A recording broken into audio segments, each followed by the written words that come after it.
So over the weekend, we had what we were supposed to receive the best weekend so far in the regular season. And we had a classic with the Lakers and Warriors. If you missed that out, it was live here, playback.tv. We were going crazy, sensational, right? Then we were also supposed to see a classic with the Boston Celtics and the Clippers, but that right there was bad because it was just a blowout. But the other classic that I think everybody's been waiting on for literally years at this point, Embiid and Jokic in Denver. Mile high altitude, getting all the way to the top. Fortunately, we didn't see it because Embiid was ducking yet again. So it was reported, just ridiculous. Embiid is out versus the Nuggets. Embiid is out with left knee soreness, sources say.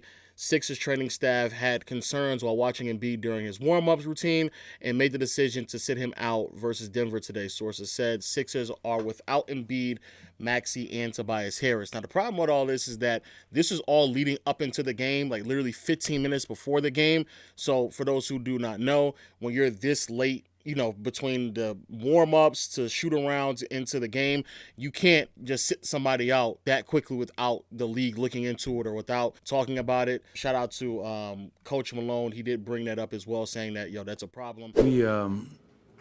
I feel there was a letdown when we found out at the tip-off that Joel Embiid was not going to be playing tonight. I think there was a collective... But the much bigger problem here is that Joel Embiid has not played in Denver since 2019. He's been ducking and dodging Jokic, ducking and dodging the fade for quite some time now, and it's getting pretty embarrassing. It's pretty obvious and something that just needs to be highlighted. And, of course, everybody was talking about it as well. Shout out to Richard Jefferson, man. He called it out. Head on right on the nail. Never long. So when I say this, I will never, ever question a player's injury. But you have to start to notice a pattern of behavior here.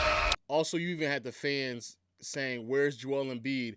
And they made a missing person flyer, which is actually, no cap, kind of nasty. Made him shoot that fall away. Sometimes good offense beats good defense. Yeah, they were talking about that rotation. Jamal Murray doing a good job of coming over on the first drive attempt.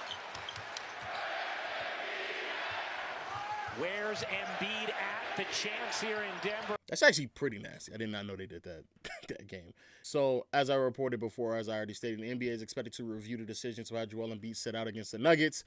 Joel Embiid did not enter the injury report, I'm told, until 15 minutes before tip-off, and for sure that's something that the league will have to review. So, that in and of itself is a problem, as we all know.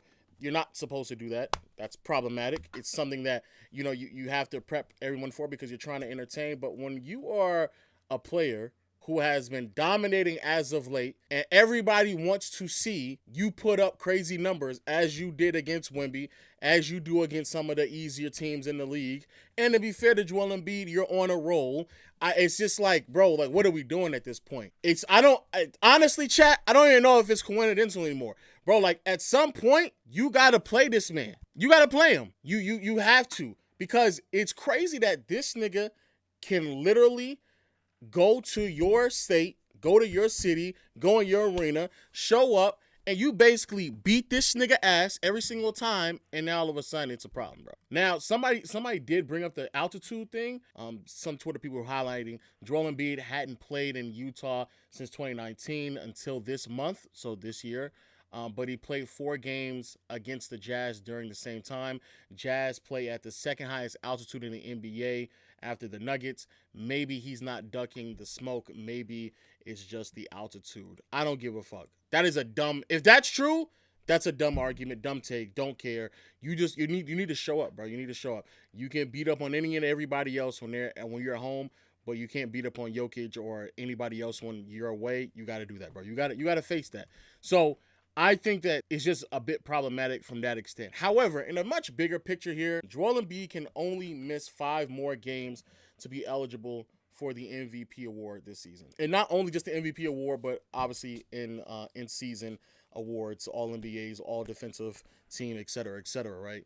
To me, this is a much bigger problem because for those who do not know and who aren't aware, they set a new precedent, new rules set in place. You got to play 65 games to qualify for all the in-season awards. And Joel Embiid is on pace to not reach that mark. He only has 5 more games left, 5 or 6 more games left to allot it to him for him to miss. But we're slightly over the halfway mark of the season. So for Joel Embiid to miss this many games in a much bigger scope because we can troll him all the time about not being able to play, not be ready to go, not being available. We can troll him on that all day long, and it's fun because it's Joel Embiid and he likes to troll as well.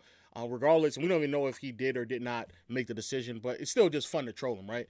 But a much bigger picture here is that, bro, Joel Embiid, at this point in his career, with him consistently being on minutes restriction, if they still feel like it's necessary for him to sit out games, I think that's a much, much larger conversational piece, especially when there's something at stake, such as All-NBA selections or such as another MVP award or All-Defensive Team selections as well.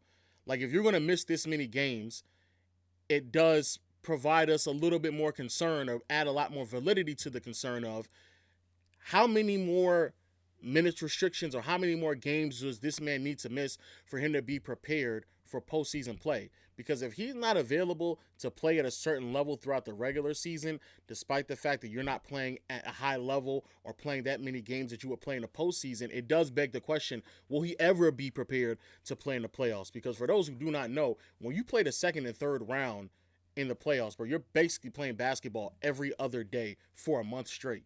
That's what you're doing in the postseason. And so if Embiid isn't prepared to do that in the regular season, and we keep running into the same issue over and over and over again, in the regular season, he looks great. He's dominant. He's historic, putting up sensational numbers, leading the league in scoring for the third straight year in a row. He is amazing. I cannot take that away from him. But if we're this deep into his career with the regiment that he has been on, and he is still missing games at this level of frequency, bro, that to me is a much bigger concern, because I don't know if there's ever going to be a point in his career where he's ever going to be available to play a certain amount of games. I just don't know if that's ever going to happen. So for me, that's my biggest takeaway. Everybody's clowning him. Everybody's, joking about it. Some people do believe that this is what this should be in place for. And honestly, I do believe there's some validity behind it as well. How valuable you are should be in question if you miss a certain amount of games. Like, how valuable can you truly be if you only play 60 games in a regular season, in contrast to someone who shows up more frequently to you? So I'm not even mad at the amount of games being missed in the regular season, but we already know at this point in Embiid's career, it's not about regular season play. It's about, can we get a full postseason run out of Embiid?